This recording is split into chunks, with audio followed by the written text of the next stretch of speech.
में जहाँ भी अकोने का फूल होता है वहाँ भौरा जरूर आता है और भौरा मडराता भी है। तो ये भौरा जब वहाँ मडरा रहा था, ये 33 कोट बच्चे जब वहाँ से गुजर रहे थे नहाने के लिए, तो वो वहीं रुक जाते हैं और उस भौरे की आवाज को सुनते हैं। जब भौरे की आवाज को सुनते हैं तो वहीं रुककर वे क्या काम करते हैं, एक की एक हाथ पकड़ लेते हैं और उस अकोने के पौधे के आसपास घूमते हैं और बोलते हैं रू रू रू रू रू रू रू रू रू रू रू रू रू रू रू। इस प्रकार से वो रूरू की आवाज करते हुए वहीं घूमते रहते हैं। इनको टाइम हो जाता है, नदी नहाने नहीं पहुंच पाते, वहीं से वापस आते हैं लौटकर। जब लौटकर वापस आते हैं तो कुपार बाबा जब देखता है उन बच्चों को, बेटा आपको पानी नहीं मिला क्या, तो तब उन लोगों ने क्या किया, कुपार बाबा को बीच में खड़े करके और एक की एक हाथ पकड़ के वो वहीं पे घूमने लगे रूरू की आवाज करते हुए।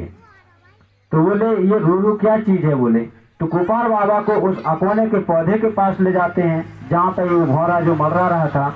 तब कुपार बाबा ने वहां देखा, तो कुपार बाबा ने जब देखा वहां जो भौरा मर रहा था जिससे रूरू की आवाज मिल रही थी, तो उस रूरू शब्द से पांडेपारी गोपाल लिंगो बाबा ने ये बोली भाषा का ज्ञान निकाला, जो कि आज हम लोग बोल रहे हैं।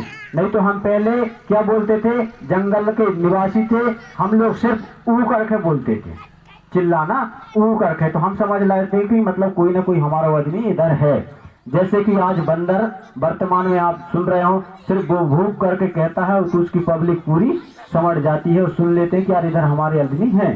इस प्रकार से हम लोग इशारे से काम करते थे। तो ये बोली भाषा का ज्ञान पांडेपारी गोपाल लिंगो बाबा ने उस भौरे के माध्यम से निकाला और उस रैना के माध्यम से, जैसे कि आज हमारे इस सावन में या आषाढ़ में जब पंचमी आती है तो हम लोग दूध भी पिलाते हैं। तो सबसे पहले हमारे ये 33 कोट देवतन ने ये डांस किया है, नाच कूद, क्योंकि उन्होंने वो रू करके जो नाचते थे ना एक की एक हाथ पकड़ के। तो आज हम लोग नाग पंचमी मनाते हैं तो सूपा को बाहरी बनाते हैं, वो सूपा को पूंछ बनाते हैं और सूपा को वो फण बनाते हैं, बाहरी को पूंछ बनाते हैं। तो इसलिए हम लोग, जैसे कि हम जो 5 तत्व की पूजा करते हैं जिसको हम कहते हैं केकक राजा, कग्गा राजा, गोपीचंद राजा, महत रानी और महत राजा। जैसे अभी आपके इधर ये पुरखा बिठाते होंगे, अन्य समाज के लोग पुरखा बिठाते हैं ना, तो वो छानी में दाना फेंकते हैं, कहते हैं कि भैया आओ खाओ जाओ। किसको बुलाते हैं, कौआ को। तो कौआ को हम भी मानते हैं, लेकिन हम कहाँ मानते हैं, हमारे डल्ला कुल से मानते हैं, जिसको मैंने बताया केकक राजा, कग्गा राजा, गोपीचंद राजा, महत रानी, महत राजा, ये 5। तो केकक राजा हो गया कौआ, चेचक राजा हो गया कछुआ, गोपीचंद राजा हो गया केकड़ा, महत रानी हो गई बहारी और महत राजा हो गया सूपा।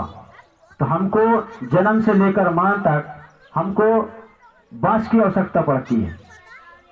जैसे कि बच्चा जन्म होता है तो सूपे की जरूरत पड़ती है।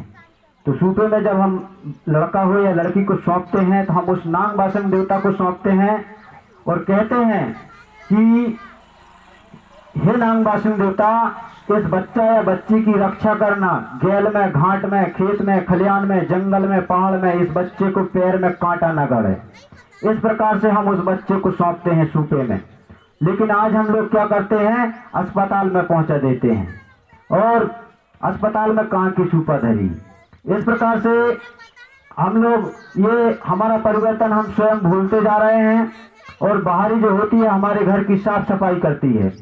और जो केकक राजा कहा मैंने, जिसको कौआ, वो हमारी पुरखाल शक्ति है।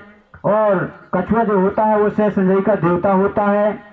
और केकड़ा जो होता है जिसने माटी निकाला उसके पेट से, जिसको हम ये माटिया देव के नाम से जानते हैं।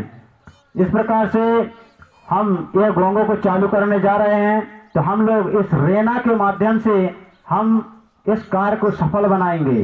बोल प्रकट शक्ति फड़ा पहनता सजोर पहनता। हाँ, ये